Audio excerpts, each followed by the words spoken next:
These are some of the common mistakes that can be avoided when joining our resume workshop. The mistakes that I made were that I included my photo and my status on my resume. So the biggest mistake that I made was that I was using the same resume for all jobs that I was applying to, even for different kind of roles. By taking the workshop, I learned how to target my resume to specific positions, and I also learned what to include under the experience and education sections. So what I learned from the workshop is what to include in my resume and what not to include, as well as what skills I should highlight to cater my qualifications to the job that I'm applying to.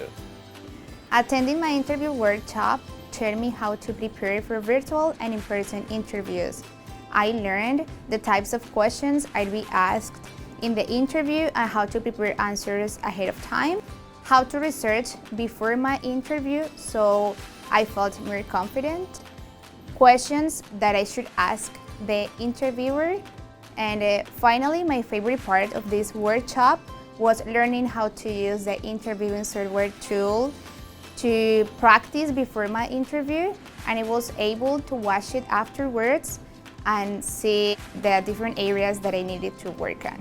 I didn't realize how important of a tool networking is in my job search. The networking workshop has taught me the importance of networking, the tools and techniques, how to build my networking connections, how to make the most of the networking that I already have and build on them, and how to develop my elevator pitch when initiating conversations with my employers.